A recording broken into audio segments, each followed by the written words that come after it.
Okay. Alrighty. So welcome, Lisa, and thanks for coming on to the podcast. My pleasure. Now, I have been sort of following your ballet blog, which has been so interesting and really interesting for me. But can you give me a bit of a background on how and why you got into dance physiotherapy?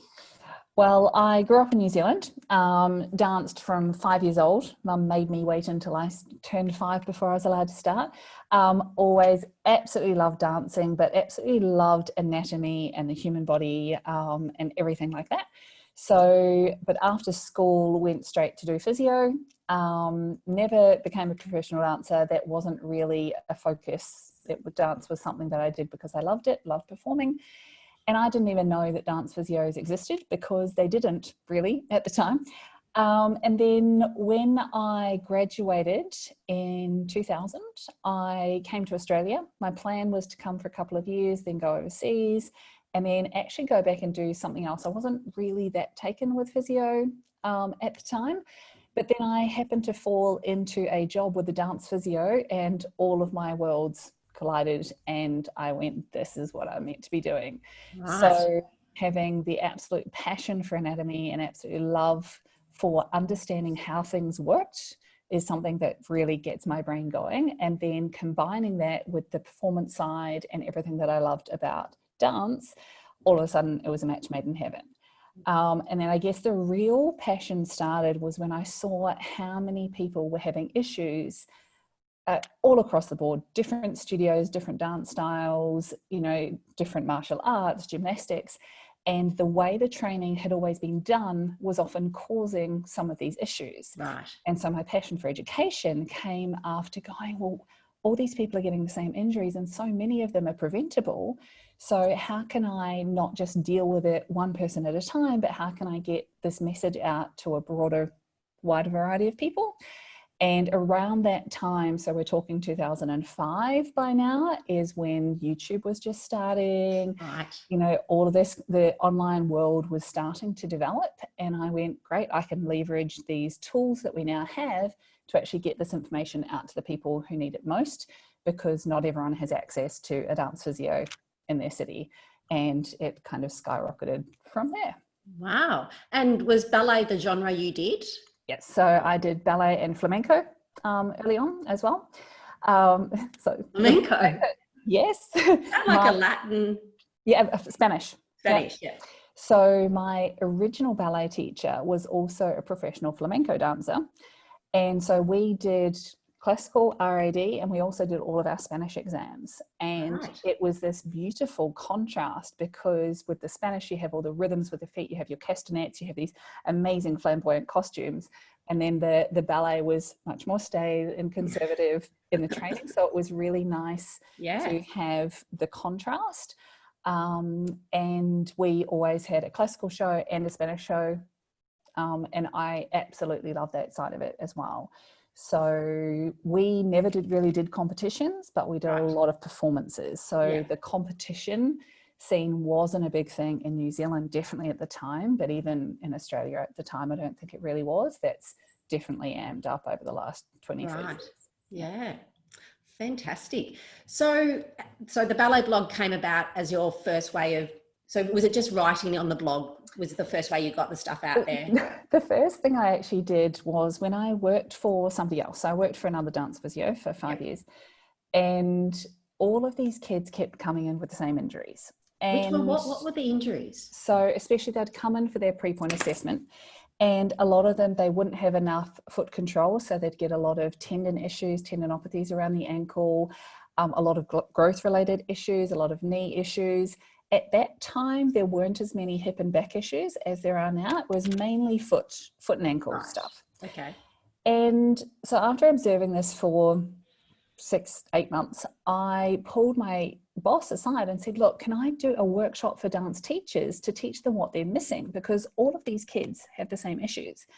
And she said, well, Lisa, if you teach the teachers how to assess the kids, then they won't send them into the clinic for their pre-point assessments.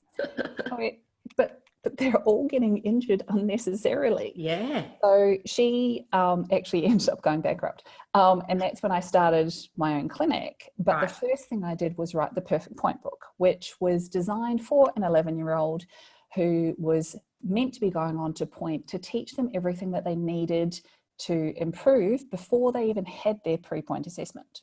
Right. So because I grew up in a very small town, we had not much money growing up, and I knew that my mum wouldn't have been able to afford to send me to me, even if I had existed. So my drive has always been to make the information accessible for everyone, no matter what country you're in, no matter what socioeconomic bracket you're in, that it's accessible. Yep. So I made this ebook. And this is in 2005. I didn't even really know what an ebook was. Yeah. But a friend had encouraged me to do it, and I kind of was humoring him. Didn't have any idea what it would turn into. And I kind of wrote this guide, and it had 4 stages, and I had tests and exercises in each stage. And then we put it up, and it went crazy. Wow. And I was just I had no idea that that would happen. Right. And then after, we were getting emails from all these different people, physical letters from people just saying how much it had helped them. And then the Ballet Blog became a way of just collecting all the information together and answering people's questions. So the Perfect Point book actually came first. And then the Ballet Blog, that was 2005. And then the Ballet Blog I started, I think, around 2007. Yeah. Because I was kind of physically writing emails to all of these people. And I thought, well, I better actually save all this information and make this available for everyone so I don't have to keep answering the same questions over and over. Yeah. Fantastic. Can you hear the rain? Yes. It started pouring. Oh dear. Only a little bit. Oh, hopefully that doesn't oh well, we'll see how it goes. Okay, so that's really interesting. So now what fascinated me was in your front splits fast program, you talk about 3 aspects that play a role in flexibility: the mind-body connection, neuromobility, and fascial tension. Yeah. First, before we go into anything else, can you explain to me the role of the mind in flexibility? Because I find that quite fascinating. Yeah. Well, my first exposure to that was actually in an operating theatre when I was a student. And we had this 75-year-old guy who was having his hip replaced, and I'd assessed him that morning and his range was terrible. And then I was going in to watch his surgery, and the anaesthetist put him under, and then the surgeon kind of picks up his leg and starts moving it around, and it had way more range than he'd had in the morning when I'd assessed him. And I kind of looked at the surgeon and I said, well, hang on, what's going on? He's way more mobile now. And the surgeon said, oh, check this out. And he started moving his leg way more than I expected would be possible. Right. And I said, well, hang on, what's going on? He said, oh, honey, it's got nothing to do with the length of your muscles. It's your mind that holds it tight. I went, excuse me? And he said, yeah, your body's got full capability to go into just about any position you like, but your mind is what's telling it not to. If it doesn't feel that it's safe, it's not going to let you go there. Right. And I went, ooh. So is that the pain that you feel then? So the pain is the resistance to stretching that you feel if you try to take your legs out into a second split. Yeah. If your body innately knows that you don't have the strength to control it, or it's never been there, it basically gets scared and puts the brakes on. Right. So you're fighting against yourself. So I had been dancing my entire life. I'd just been through 4 years of physio school, and I had never heard of this concept before. And I looked at him and I thought, okay, actually that makes sense. I said, so if you gave me a general anesthetic and then you brought me in the operating theatre and you took me into second splits and you put a plaster cast on, right. And he said, oh yeah, I could probably take you there. But when you started to come out in the recovery, you'd probably rip off your adductors, your inside thighs where they join on, because your brain wouldn't trust that that was safe. Right. Okay, have to find another way of doing this then. So that's what triggered me into looking into all kind of forms of yoga, martial arts, meditation, all ways that in the past people have learned to use their mind to control their body. Right. So especially when it comes to calibrating muscle tension, our brains, both subconscious and subconscious and conscious awareness of what is safe and what is possible really influences what we feel. So how do we train our brain? So that is about 6 years worth of training. Right. There are so many different ways, and we are also understanding more and more about the brain at the present point in time. There are certain areas of your brain that experience pain. A really good quick video to look at this and get an awareness of all of the factors that influence it. If you go to YouTube and put in explain pain in under 5 minutes, there's a wonderful kind of pictorial demonstration of how pain works. Right. Basically, some areas of our brain store memories about pain. So if something has been dangerous or painful before, it will store that. And so if it's repeated, then we start creating that as a truth. So there are certain areas of the brain that represent pain, acute pain up to about 5%. If you've had pain for a long time, especially anything over about 3 months, turns into a chronic pain scenario, and anything up to 25% of that same area of your brain will be used to experience pain. Right. When it's being pirated to experience pain, you then lose the ability to do some of the other functions that that part of the brain does. So the brain is your brain and your body is constantly adjusting to what it experiences and changing your experience of the world through that. So it gets super, super fascinating. I find practically the fastest way to retrain your brain that things are safe is to strengthen into range. So instead of stretching it, often everyone's had the experience of stretching and you feel great, and then you wake up the next day and you feel terrible and you feel tighter than you did the day before. Yes. So the way that I work on it is first we look at mobilizing the actual tissues that are the problem.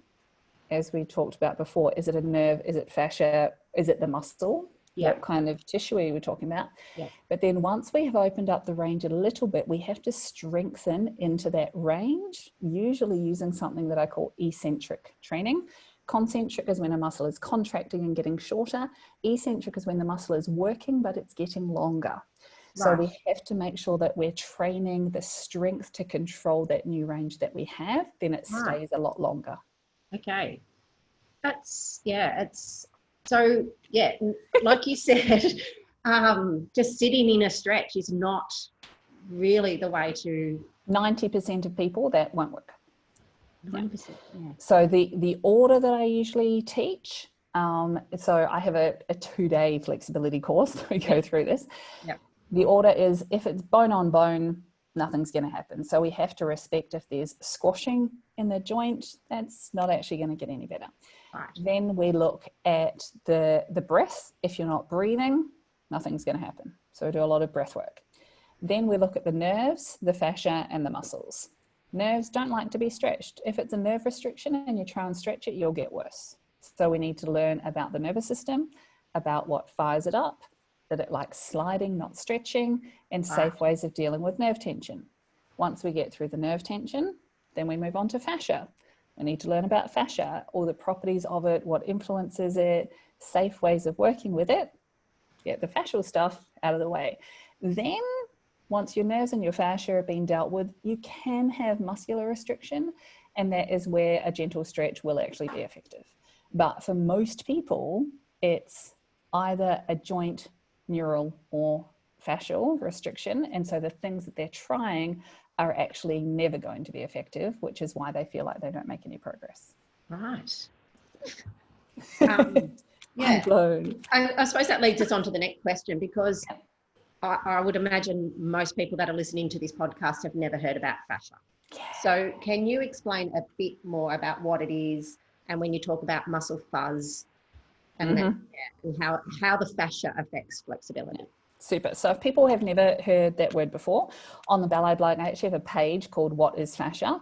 And I explain it, and I've got 3 visual videos that help explain it a little bit more visually as well. But fascia, for me, is the most amazing organ in the human body. It just, once you start learning about it, possibilities open up in so many different ways.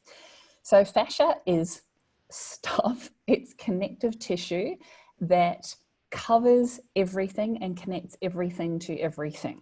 Right. So the easiest way to explain it is usually, if you've ever seen a raw chicken, it's that filmy, weird, slimy stuff. Yeah. Covers the It's not the skin, it's not No. the meat, it's kind of that filmy stuff. Sometimes it looks a bit salivary. Yes, in between. Yeah. So around the chicken leg, it's kind of a little bit thicker and silvery, but then it's also got certain other little compartments. Some people think it's around muscles, which it is, but it's also around bundles of muscle fibers and even around individual myofibrils.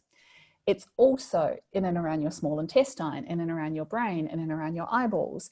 So it's not just to do with muscles, it connects to every single organ in your body. Yeah. So if somebody has an issue with their fascia, it's often in their entire body. So some people have a connective tissue disorder where it's super floppy. So we have some kids who are really, really floppy without even trying, and some are super stiff. Right. Yeah. Yeah. So some of them actually have connective tissue disorders. I don't have very good fascia. It's a bit floppy. That means my left eye gets droopy when I get tired. My heart has occasional weird flutters. Your digestive system's a bit slower. You tend to faint more often. So all of your tissues are a bit on the floppy, slow side. Right. Can you improve that? Yes. Oh, you can't change your genetic coding for it. You can't change your blueprint. However, you can change how your body responds. So I have learned to train my fascia around my muscles to be more resilient so that it's more powerful. It can cope with more strain. So I can water ski, snow ski, rock climb, dance, do yoga, whatever I like. People who don't train their fascia, who are a bit floppy, often tend to have a lot of pain because their tissues kind of melt.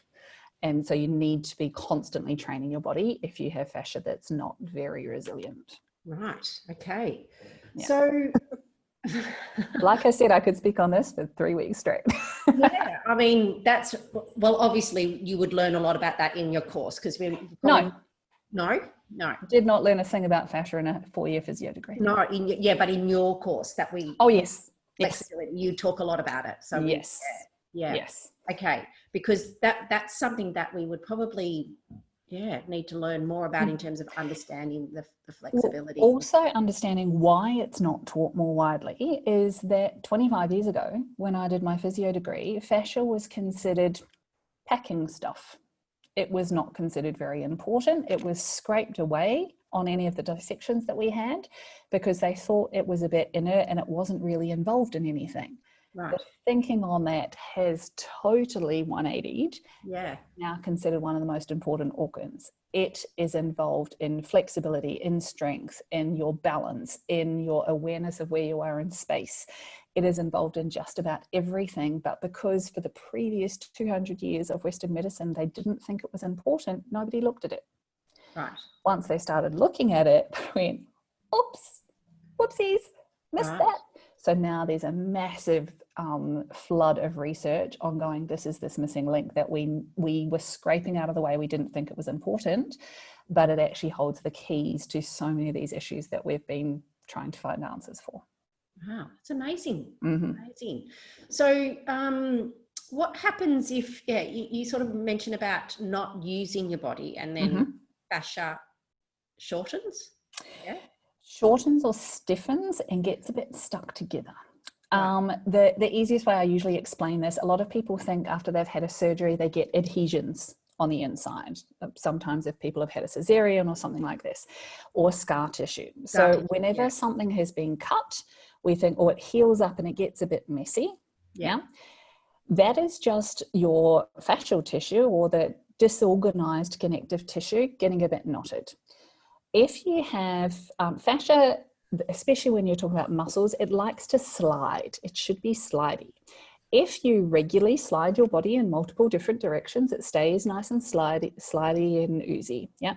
If you don't move it, so if you have had your foot put in a boot because you've had an injury, if you've had a sore knee and you've been told not to bend your knee, if you're scared of getting a sore back, so you hold your back very still, and those things don't slide, they start to get little, I don't like saying adhesions, but it gets a bit sticky. Right.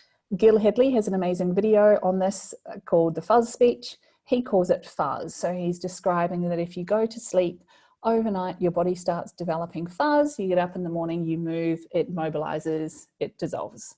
Right. However, if you get up in the morning and you don't move, you're scared of moving, one night's fuzz stays there. You go to sleep, you wake up the next day, then you have 2 nights fuzz, then you have a week's fuzz or a month's fuzz or 20 years of fuzz. Once that fuzz gets sticky, if it doesn't get moving again, it starts to create bonds, which then stop those tissues from sliding. Right. And this is when we feel really tight.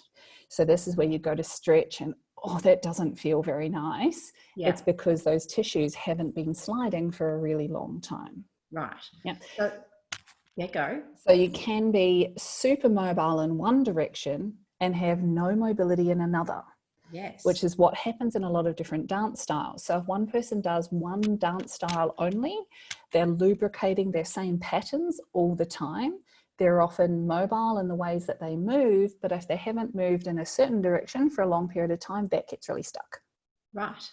So how do you mobilize it? Wonderful things that have been done for 6,000 years. Most yogic sequences are really good at hydrating and sliding fascia. I do some very specific fascial mobilizers, which are basically really consciously taking your body into multiple different directions. The important thing is not to hold a stretch. So fascia likes movement. So you want to ooze into it, then come back out of it, and ooze into it and come back out of it, thinking of hydrating the tissues and getting them nice and nourished and juicy. If you pull it on a stretch, imagine a sponge. If you squeeze it, it drives all the fluid out of it. It's when you relax it that it sucks the fluid back in. So when we're doing any fascial mobilizers, we glide into the stretch and then we come back out, and then we glide into it and then we come back out. And that really helps make the tissues all juicy and nourished rather than stretched, which isn't a nice feeling. Right. Okay, so that's all very it's amazing. It's really amazing. So yeah, in your I can't remember whether I read it on a blog or in the course, talk about getting moving in the morning. So this is sort of getting that fuzz going. So then, so what should we be doing in the morning, and then what should we be doing at night to help with the overall aim of improving flexibility? Yeah. So in the morning, you want to unravel whatever you did during the night. So if you are a person who tends to sleep curled up in a little fetal position, you're going to need different mobilizers than if you lie flat on your back in a starfish. Right. Versus if you lie with one arm behind your head. So you want to unstick whatever you've done in your sleep, because that's pretty subconscious, and whatever had happened the previous day. So in the morning, I like to do hydrating global movements to get everything sliding, unstick your fuzz, basically. Right. Also in the morning, it's important to do some specific isolation exercises for any of your muscles that are a bit slow and tend not to work on their own. For a lot of adults who are struggling with their mobility, this includes your butt, your glutes, because we tend to spend a lot of time sitting, your deep core, pelvic floor, your breathing. So some of the kind of really core primal things that should be being worked, which often don't. Right. If we kickstart those in the beginning of the day, then they'll actually work better during the day without you even thinking of them. Right. Yeah. Okay. As we come, say, towards before you're going to do your calisthenics class, your dance class, your yoga class, that's when I like to do specific mobilizers of the bits that I know are a bit of a problem. Right. So you may tend to hold a lot of tension deep in your butt. You may tend to hold tension deep in those suboccipital neck muscles is a big one. You may be a teenager and struggling with a lot of nerve tension because you've just grown 6 inches in 6 months. So depending on what that individual's lock points are, I work on those so that they have as much range as possible when we're actually doing their movement-based class. Then after class, then it's in the evenings, it's more appropriate to do the kind of longer based holds if it's a deep fascial issue.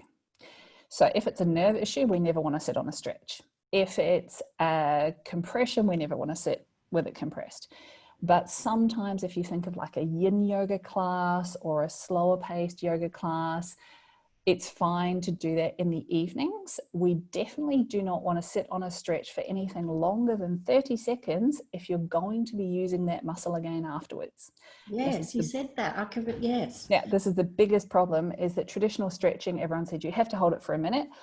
Unfortunately, if you hold it for anything longer than 30 seconds, that muscle will not be able to activate at its full capacity for at least half an hour afterwards. So doing long stretches before class is definitely not what you want to do. First research on this was done in about 1995, been repeated numerous times since, but somehow never gets passed through to the dance industry. No, so I'd say that 90% of us are doing this wrong, because we generally do a warm-up, like get the heart rate going, and then we take them through stretching before we then go into doing the choreography and the...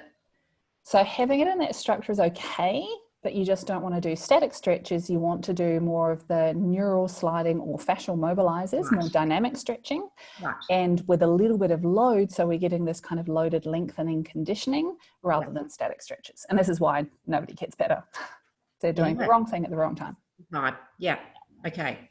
Fair enough. That explains that. I think I need to look at how we do that in class. So how often should somebody be doing this every week in order to find that they get improvement? So, you know, most of our girls would train once a week. Yep. You know, for an extended class, like 3-4 hours in a class. Yeah. But, you know, if they don't do anything in between, they come back the next week and nothing's happened. The biggest thing that I focus on if someone wants to improve their flexibility is looking at how they live their life. So I find it's in some ways less about when they sit down and do their exercises, but more in what does their lifestyle entail. If they curl up in a ball on the couch on their phone for all of their free time, they are not going to get more mobile. If they are an active person and they're jumping up and moving around and dancing around all over the place, then they're going to be more mobile. If they hate the feeling of stretching and avoid it like the plague, it's going to be difficult. If they have some really deep weaknesses that their body is trying to protect, so often a lot of stiffness, muscular stiffness, comes because that body feels unsafe and it's trying to hold itself together. Right. So a lot of inflexibility is actually due to instability a whole lot deeper. You will never get that muscle flexible until you deal with the instability that's underlying it. Okay, so can you explain a bit more about the stability side of things? Like, Okay, 3 weeks later. So stability is hugely important. Different people require different levels of stability. So if you have somebody who has very tight joints, very good tissues, their ligaments are nice and normal ligaments, they require less stability around their joint than somebody who's a hypermobile, floppy jointed individual. So if you've already got floppy joints, your muscles are going to try to hold you together because your ligaments aren't. Right. I was hypermobile yet very stiff. And this is something you'll see a lot in your students. Yes. So their actual joints are overstretchy, but they look inflexible. Yes. Like, how does this happen together? Aren't hypermobile people meant to be super flexible? Not necessarily. So if the joints are really unstable, we need to have really good timing and subtle balance of all the deepest muscles that stabilize the joints. If the deep muscles are working well, then the outer muscles can relax. If the deep muscles are not working well, the outer muscles grip on for dear life. They feel really tight, they get sore, they're often uncomfortable all the time. They'll often crack and pop their joints a lot to try and get out of that feeling. But stability is hugely important in developing mobility. Right. So especially when we're building it up, if you've got students who come in at 3 and you have them till they're 30, making sure that there's a graded stability program to go along with their flexibility program is absolutely essential. Right. Okay. So, it's just going on. Oh, okay. So, yeah. All right. So, cracking hips or clicking, is that sort of bad call, like pelvis stability? Yep. And spine. So, if we have cracky hips, again, I have about 4 hours of education on that. basically cracking hips usually tells me the joint's a bit unstable and bigger muscles that cross the hip are gripping on to try and protect it. Usually it tracks back to a weakness in the tiny, tiny deep back stabilizers. If the deep back is not working as it should, the deep hip flexors grip on to try and stop it from moving around.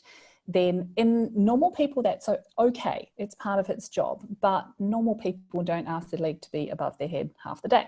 So if you're doing calisthenics, ballet, gymnastics, anything where you're wanting your leg to be up, you need to have very good deep back control to allow your deep hip flexors to work as hip flexors rather than spinal stabilizers.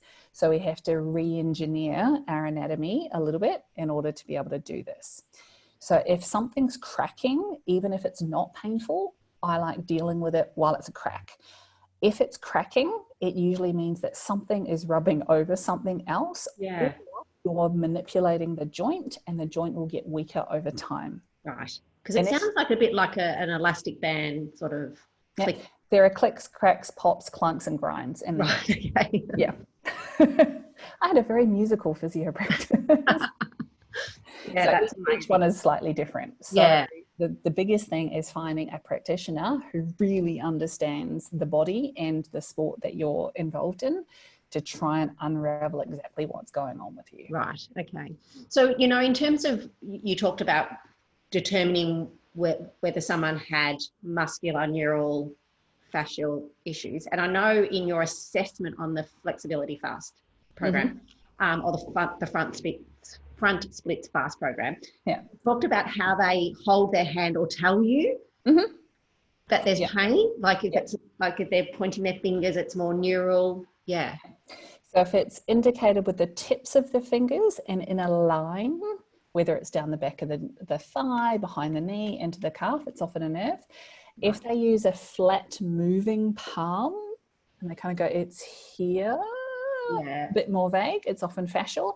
If they whack their hand on and say, it's here, it's often the muscle.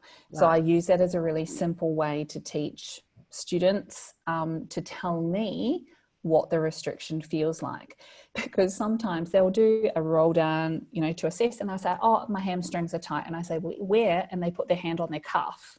Right. Honey, that's not your hamstrings. Yeah. Oh yeah. So I tend to not trust their words very much. I tend to trust where they point to. Right. The way they point to it tells me what it is. Okay. So that's really good, because then that can help us work out what exercises someone should be working. Which is why, because it's really tricky as a coach. If you've got 20 people in a class and they're all trying to sit in second splits, they all need something different to get better. So if you ask them, where do you feel it? And watch where they put their hands. Some of them will put their hands down on their inner calf. Some will be inside the knee. Some will be right down in the lower part of the inner thigh. Some is the middle of the inner thigh. Some it's up in their groin. Some it's around their back or sacrum. Sometimes they point somewhere completely random, like their left ear. Right. But you have to respect and teach them to respect what they are feeling. Right. So my usual rule of thumb is I use traditional stretches as tests rather than as exercises. Okay. So I use the stretch that we've always used and I go, what do you feel? Then we choose a different thing based on what they felt to resolve it. Right. Then we go back and we retest. Oh, that's now gone. Now I feel it here. Okay, right. What does that mean? Oh, that means it's more fascial. What would you like to do about that? Oh, I know for fascia, I need to do this. Okay, go off, do that, come back, recheck. And that's how you can get really, really quick results. So the kids, sometimes they used to call me a white witch because things would happen so quickly. And they'd always thought that it took a long time to get more flexible. Yeah. But when you're actually dealing with it intelligently and you have a process, it's amazing how quickly you can get results. Right. Okay. So then I suppose that leads me on to my next question in terms of the differences you see in young people, even from the same family. Mm-hmm. You know, one sister is really super flexy and one is just not. Yes. And you go, okay, how's this working? What's going on? What's going on? Yeah. A really good question to ask if you see this is to ask the parent, was there anything different in their under 2 life? Were they hospitalized when they were above it? Did they crawl well? Were they slow to roll over and sit up? Was there anything different around that? And the biggest factor that I often find is if a child did not crawl. Right. Whether they didn't crawl due to them having a sore tummy and not wanting to be and having tummy time, Right. or whether they were in hospital because their brother fell on their leg and broke it, have had that situation. Right, okay. Whether they were, my nickname when I was a baby was Me Too, and I would pull myself up on things because I wanted to be up with the big kids. I didn't want to be crawling down on the ground. Yeah. So whatever reason, if they didn't crawl for a decent, usually they start around 5 months through to about a year. Yep. If you had anything less than about that 6 months of solid crawling around, they tend to not develop the deep core control that is needed for optimal mobility later on. Right. So parents think their kid is super advanced because they're walking at 8 months, but it often sets them back later on. Right. So it's super important that we get this really good solid time of crawling around. It helps knit the deep cross patterns that we require to actually build our natural subconscious stability. If they don't develop that, they often have issues with tension in various areas. They struggle to get their legs up the front. They will often struggle with their mobility, and I often have to take them back, re-educate what they would have learned crawling before we can actually move on with the flexibility. Right. What about if they were a bum shuffler? Mm-hmm. Yeah. Yeah. So smart babies learn that if you sit on your bum, you can carry toys. Right. But then they have one leg that flops open and then they use one hamstring to pull in. Yes. Except for one baby I observed in an airport the last time I was at an airport. She did one leg, swapped legs, did the other leg, swapped. Oh, wow. And she did this beautiful little alternating bum shuffle. Right. I've never seen a child do that before. So she was at least nicely balanced, but most kids do it with one leg and they get a torsion in their pelvis. Right. Okay. And then that leads to issues later on down the track. Mm-hmm. Right. Yeah. And then you can fix that? Yes. Yeah. So it's just tracking back to when it happened. So I had the same situation, 2 sisters. One was fantastic, never had an issue in her life. The second one was constantly injured. And the mother came to me, I think they were about 10 and 12 by this stage. And I said, look, why? My 12-year-old has never had an issue yet. This one has had back pain, knee pain, hip pain, this. And we worked out, Dad was Australian-Italian, Mum was Italian-Italian. And when they had the first child, they were in Australia, baby crawled around as per normal. When they had the second, they moved back to Italy so that Nonna could help them with the baby. And in Italy, babies don't crawl. They're either held or in a pram or in a pen. So the second little one was never allowed to crawl. So she was hypermobile and had zero stability. The elder sister was just as hypermobile, but the natural stability she'd got by learning to crawl and navigate herself in space was enough to actually help her keep everything connected together. Right. So we had to take number 2 back, repattern her crawling, which takes a bit of time sometimes, but it's a really important developmental stage to actually lay down the base that they need for adding on their stability later on. So when you said go back and teach crawling, I mean, how old was she when you took her back to do that? She was 10. And she had to go back and do crawling? I have everyone crawling. Oh, right. 16-year-olds, 52-year-olds. Right, okay. I actually know, in adults, yes, crawling is important, but if there's an issue with their knees, so anyone kind of in the 11 to 14-year-old age group, and also anyone over the age of 40, often they don't like being on the knees very much. So I have a version of adult crawling. So on the Ballet blog, if you just put adult crawling in the search bar, I have my 6 levels of adult crawling. Right. It's designed to facilitate all of the deep stabilizing patterns that you get by crawling, but in doing it in a vertical way. And it also really helps the pelvic control and transition on and off a leg. So if anyone thinks, ooh, I might need some help with this, that adult crawling sequence is totally up there for free on the Ballet blog. I highly recommend working through. There's 6 stages. There's actually 7 stages now because my top kids were getting too amazing. So I had to give them something to challenge. I'm going to have to start adult crawling around the house. So you don't even need to get your knees dirty. No. Okay, so I suppose you probably really answered this next question, because what we find in calisthenics is as the girls move up the age sections and the need for flexibility increases, because they're required to do more. And, you know, you've seen some of the videos in terms of what they're doing. But some girls just don't ever get the desired level of flexibility and therefore leave the sport. So my question was, you know, are there girls that will never reach a good range of flexibility? But you sort of saying that if we assess it and we find out the problem. Yeah. I don't think I've ever had someone who I've actually gone, I can't make a difference. There's always a reason why. Yeah. Your body is amazing. And I have friends who I studied with who got bored of physio and have gone back to do something else. I cannot believe that somebody can ever get bored of the human body. It is the most fascinating thing ever. And the more you learn about it, the more fascinating it gets.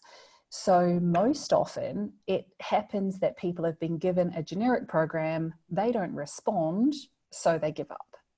Whereas the way I like to look at it, I really like diving into what exactly is your experience, what is your history leading to there, and 99% of the time that gives us all the information we need to actually go back and rebuild it. Right. The thing that I constantly say in my teacher training courses and every course I run is your body is in a constant state of reformation. Give it different instructions, you'll get a different result. Yes. If you keep living your regular life the way you do, it's going to stay the same. Yeah. However, if we make interventions and little changes that actually change how you operate during your week, that can make a massive difference. Things like, how much water do you drink? Hydration is hugely important to your mobility. When you start learning about fascia and see just how luscious and oozy it needs to be, having a good hydrated body is absolutely essential. Not drinking gallons of water at once, but drink a little, move a little, drink a little, move a little, drink a little, move a little. You need to be hydrated. The quality of the food that you're putting in your body can make a massive difference. So if your cellular health is not good, your flexibility will suck. If you're having a good diet and you've got a much better cellular turnover and you've got good healthy cells, they are much more easily, they can be changed much more easily. Right. So it's absolutely fascinating, the number of things that influence this. I saw this dramatically on one of my teaching trips. I'd been in America and then I went to Singapore, was running the same training turnout workshop for a group of 20 kids, exactly the same ages. In America, it took me about an hour and a half to mobilize the kids' hips. In Singapore, it took 15 minutes and they all had flat turnout. Genetic variation, general diet, yes, the amount of fluid that they drink, the amount of preservatives or lack thereof in their food. And in Singapore, they squat. So they have squat toilets and often the kids squat to eat their lunch. yes. So the actual control around their hip was dramatically different. When I touched some of the kids in America, just their tissues, because of the amount of preservatives and fake food and sugars and terrible things in their diet, their whole body was just in a contracted state. Right. That's really interesting because my background is as a dietitian, but I've never ever looked or thought about nutrition in terms of flexibility. We talk about health and weight. Look at the nutrition that supports a healthy nervous system and the nutrition that supports healthy fascia and healthy muscle. So those three things and a healthy brain. So if I did a PubMed search, I could put in nutrition and fascia and... I don't know if there'll be enough on fascia, definitely for the nervous system. You'll find some, yeah. So things like making sure you've got a good level of healthy amino acids and good essential fats is absolutely essential to the myelination of your nerves. Okay. If you don't have good fats, then you're not going to develop a good, robust nervous system. So we have an issue at the moment with a lot of kids deciding to go raw vegan and not realizing that that's actually the thing that's altering their flexibility, not their training. Right. Okay. So fish oil supplements, do you recommend? I'm not a dietitian, and I tend to go as far, the closest to the natural source of that thing you can get, the better. Yeah. I'd rather you have a good dosey health of fish in your diet rather than taking fish oil supplements. Yeah. Vitamin D is one we definitely need to screen for and supplement if they're not getting enough, which surprisingly Australian teens have a very high rate of vitamin D deficiency. Yeah, quite bizarre, isn't it?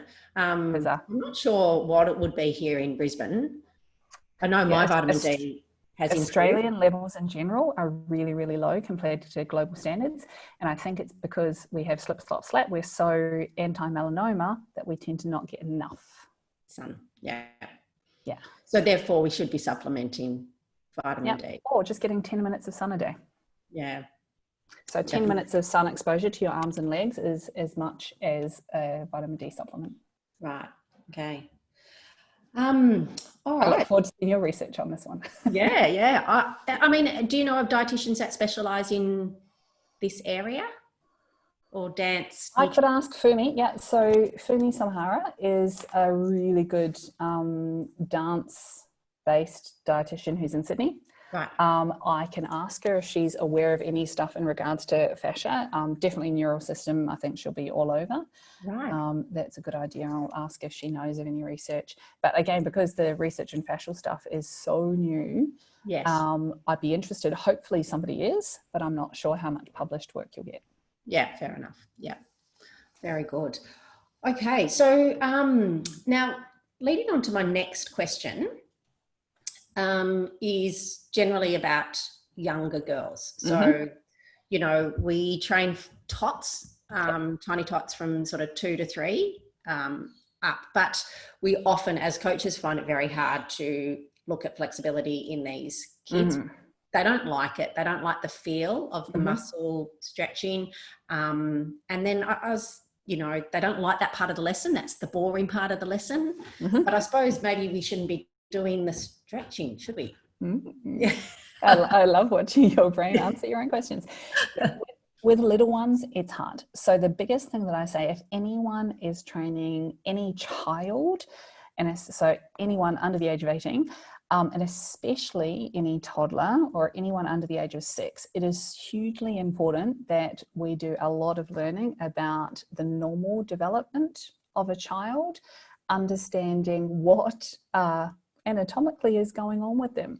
So especially in regards to the hips, I do a training turner and tiny dancers program with Beverly Spell from the US. And in your little ones, their hip socket isn't fully formed yet. So if you do the wrong thing when they're little, you can mess them up a lot. So it is hugely important that anyone working, especially anyone under the age of 10, that we have an awareness of what anatomically is going on, especially in their hips and pelvis. I think this has been something that hasn't been done enough in every industry: athletics, gymnastics, dance, everything. Yes. We cannot train children like we train adults. They are completely different things. In regards to kids and flexibility, the biggest thing we need to build is agility. So stability and dynamic control is actually what they need. With little ones, it's all about developing their normal human programs. They're crawling, they're climbing, they're jumping, their ability to be on one leg, their ability to transfer between different skills. So I wouldn't be worrying about doing static stretches on them at all. They don't need it. Their flexibility will develop in accordance with their stability and agility. So that's where I would really focus the little ones training, is on crawling, rolling, jumping, skipping, hopping, all of those core programs. Yes. Means that they get a really nice, robust system. I've noticed something really interesting in ballet. Often the kids who do really well are the ones who did classical gymnastics up to the age of 10. Right. Where they've learned to run, be powerful, be springy in parallel. Then they add on turnout and they're wonderful. Right. Kids who've always been in turnout are often really sloppy and unstable and they can't run or jump. So working in parallel and establishing really good dynamic control in parallel is one of the key factors that I find in developing excellent flexibility and excellent control in turnout later on. Okay. So should, in choreography, for example, for these girls that are, you know, even 5, 6-year-olds, should we be not putting in their splits and things like that into their choreography?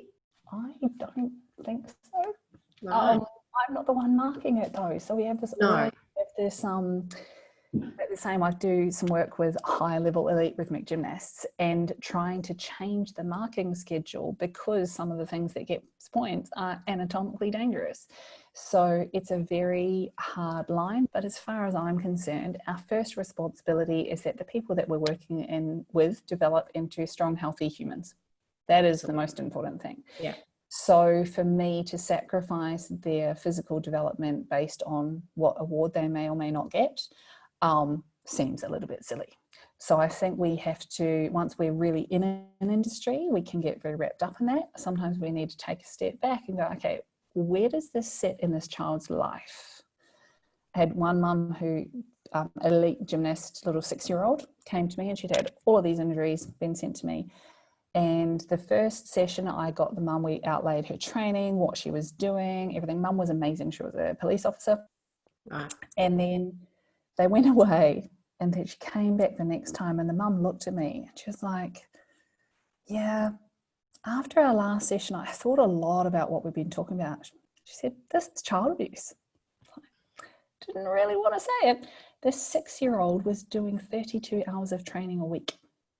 That's phenomenal. And the mum said, until I'd actually had to come outside of the gym environment and tell you that this is what she was doing, I hadn't realized because it's so normalized. Once I saw that my little 6-year-old, the reason she's having all these issues is that her poor little body is just not able to cope with that. You know, I said, she's not, she's 6. She does not have the physical development to cope with this. Yes, she's amazing. She's phenomenal, but she's not developing healthily because she's been skipped up and she's training with the 10-year-olds who are 4 years more advanced anatomically than she is. Right. So because she was really good, she was training with the higher level kids. I said, you cannot train a 6-year-old and a 10-year-old the same way, even if they're phenomenal. So I think it's really important that we all take a step back and go, okay, where is this going to sit in this person's life? What is important for them right now? There is no reason for you to be doing a flat split if you can't stand on one leg. Right. And the number of 6-year-olds, 10-year-olds, 12-year-olds, 13-year-olds who cannot stand on one leg effectively is ridiculous. And they've been dancing since they were 2. Right. So that's all in that core stability. Basic human primal stability. Yeah. And it's just not looked at. Right. It's really interesting. And yeah, it's one of those things that we probably need to look at it rather than just doing what we've always done. 100%. Yeah. Just because we always did it doesn't mean it's right. And it's something that we need to constantly revisit. Have you seen my dad's children's book? No.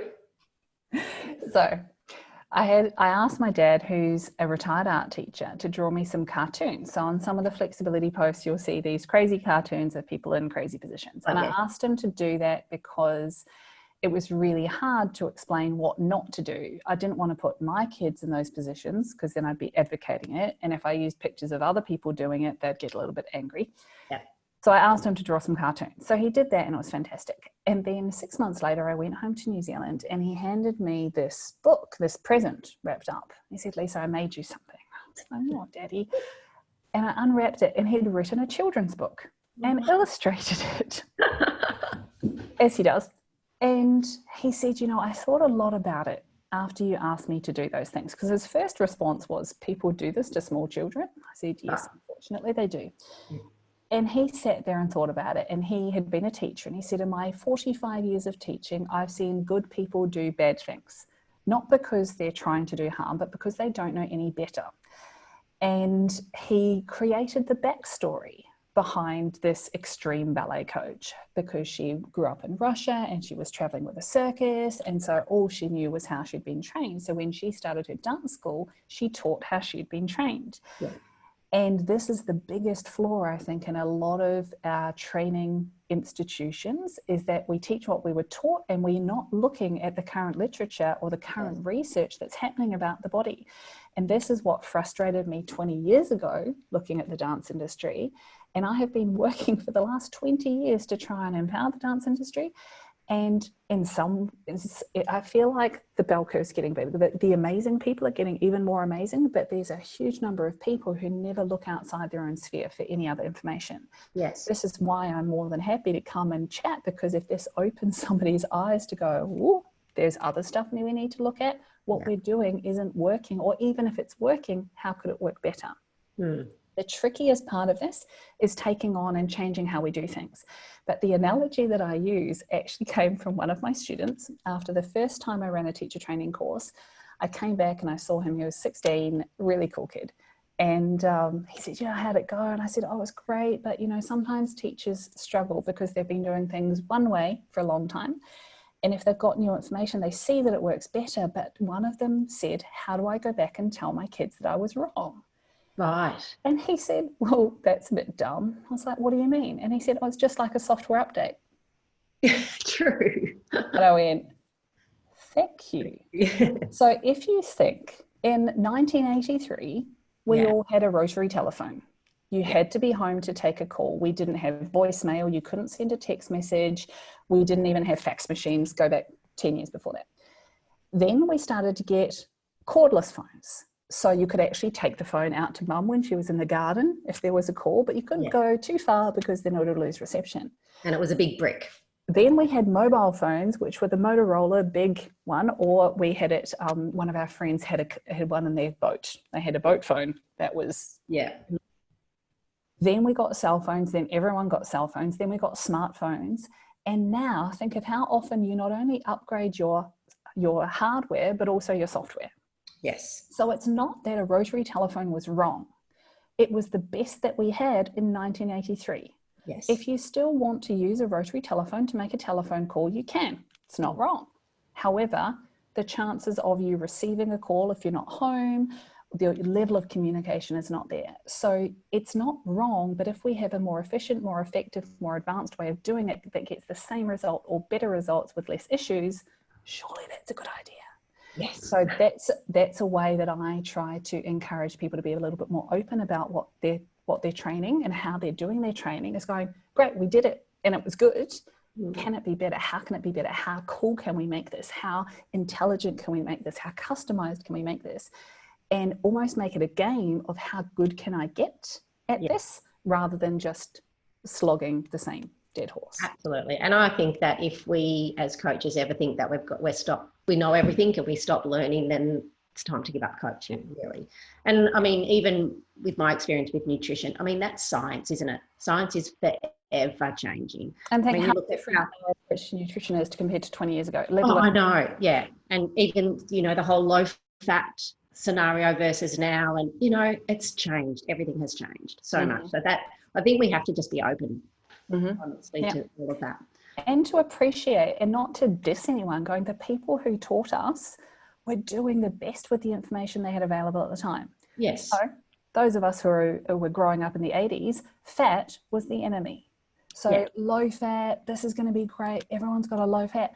Nobody was looking at the importance of fats or the sugar that was getting added to foods as the fat was taken out. Absolutely. And so we had a whole generation who was terrified of fats, who've now had to learn to love fat to get a whole lot healthier. Absolutely. Whereas 50 years before, they were eating all of those fats because they were milking the milk straight from the cow and eating it and having food that was raised on the farm and were perfectly fine and healthy. Absolutely. So I think it's super important to go read as widely as we can, look at the minds that are researching and look at who we're listening to. The trouble now is that anyone can tell you anything. There are 5-year-olds giving flexibility tutorials on YouTube. So we have to teach people how to screen information and really kind of grill the person who it's coming from, research them. Don't believe anything that I say just because I say it. Look at the track history, look at, does it work for me? Does this make sense? Could there be any ulterior motives in this? Make sure that we actually dive into the histories of people rather than just taking it on face value. So super important to encourage. Absolutely. No, totally agree. All right. So moving on, we've talked about sort of the younger girls that we coach, but we also coach masters level ladies. Yeah. Okay. So older ladies that had done the sport, probably a bit like myself, that come back into the sport, or others that have just tried it for the first time. Yeah. So is it possible, look, I found over time I got my flexibility back, but it's not probably where I'd love it to be. But, you know, is it possible to achieve good flexibility at an older age, and what's the risks associated with an aging muscle? Yes. Okay. So 2 parts to that. Yes, it is totally possible to get more mobile. Totally don't agree with the theory that if you didn't have your splits under 11, you'll never get them. I never did. God, when I was about 23, something like that. But I think hugely the factor that does come in as we age is our cellular turnover and how healthy our system is. So this is where our nutrition, our hydration, all of that comes into play. If you have a shoddy system and those cells are not healthy, you're not going to have a good response to your training. Yes. That goes for strength gains and flexibility. So looking at the healthiness of the system is super important. The other thing that's tricky with adults is they often tend to have very set patterns in their life. They do the same thing every day. Kids run around, do a cartwheel, climb a tree, roll over, fall into something. They're exploring their surroundings a whole lot more. Most adults sleep on the same side, get up out of the bed the same way, open the car door with the same hand, and they do the same patterns every single day. So with adults, I find I have to be much more specific with how we mobilize them into the areas that they don't access anymore to open out their full range. When was the last time you reached around behind you to get something off a shelf? You turn around and you go up and then Yeah. So we tend to restrict our movement sphere over time. So we have to make sure that our movement sphere is ever expanding and exploratory and a little bit more curious. I use curiosity as a thing that I use a lot. And being set into, this is my hip flexor stretch, this is my hamstring stretch, this is my shoulder stretch. And doing multi-directional, multi-dimensional movement patterns is essential. The other thing is building strength.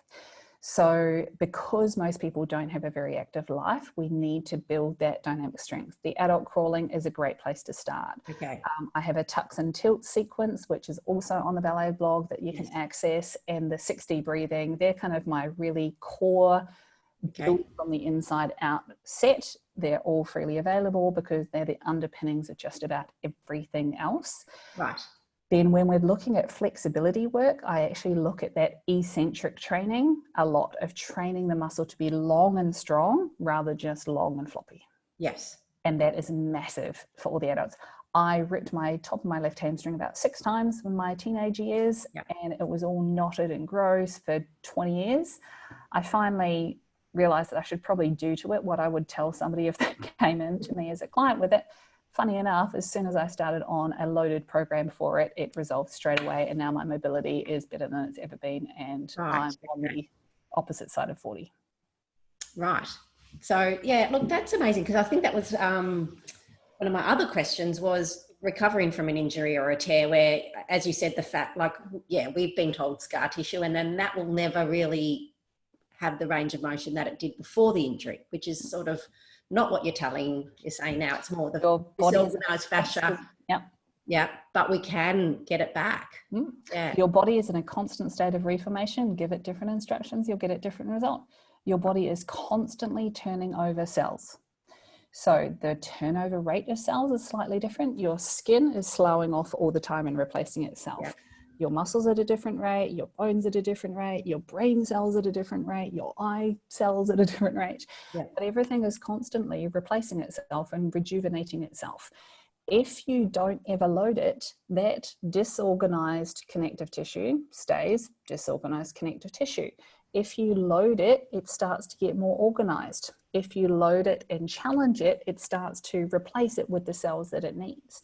Right. So when I have a scan on my left hip, it doesn't even look like there was a tear there. Right. So progressive, loaded, resilient training actually reforms your body. When you mean loaded, like can you explain what that is? Like what exercise is that? There's a whole series of, I do a weight bow exercise, which is like your feet are on the ground and you're tilting forward. But you need to start progressively adding weight. So I do it on a single leg with up to 10 kilos. Right. Most people can't even do it unloaded on 2 legs without losing their back control. So there's a staged process of going up into it. But what I call closed chain exercises are perfect. It's not about sticking a TheraBand around your foot and contracting your hamstrings. It's got to be where it's loaded and lengthening over a period of time. And we start off super light and then we start getting heavier and heavier to actually challenge your body to lay down new tissue. Right. So like the reformer Pilates with the... That won't eccentrically do your hamstrings. Right. There are some great reformer exercises, and it depends what you're trying to work. Right. Okay. Yeah. So the way a reformer would be used for an inner thigh, if you're standing on it doing the lowering out into a split, if it's super light, your ability to control the lengthening and then bring it back in. So it's not the contracting back in, it's actually the controlled lengthening. That's the important part. But often there's not enough range to actually go into the range that you need. Right. Okay. Fair enough. Alrighty. So I think that sort of covers everything, but look, you know, you're a wealth of knowledge. You've really made me challenge my way of thinking. And, you know, I honestly think I need to go back now and really think about how we construct our classes and some of the exercises that we're doing, because we tend to just do the same thing. And, you know, look, I would highly recommend your resources and workshops for any coach and pupil. So, you know, what can you recommend for people to access from your website? And I suppose given now some of the workshops have changed because of COVID. So the first thing is I have a YouTube channel that has stacks of information, and the Ballet Blog has stacks of free information. So browsing around through there is a great place to start. The Front Splits Fast program is the one that we did in 2008 originally, still stands, and we've added stuff to it. I will refilm it again eventually, but it's exactly the same stuff. We have learned more about fascia, but I've added stuff in over the years as well. The best thing for any coach or teacher, my three-day teach training, which we used to do in person. Luckily, before COVID happened, I actually filmed the entire thing. So now I have created a members portal, which has over 250 videos. So everything that we do in the 3 days, plus class sheets, training programs, everything like that. Fantastic. So people can we're just about to open it out to people who haven't done the course. So people who have done the course can get access to it. Also, I'm running some virtual versions of it. So we do 5 Zoom workshops with spaces in between to allow practical experience of it rather than 3 days altogether.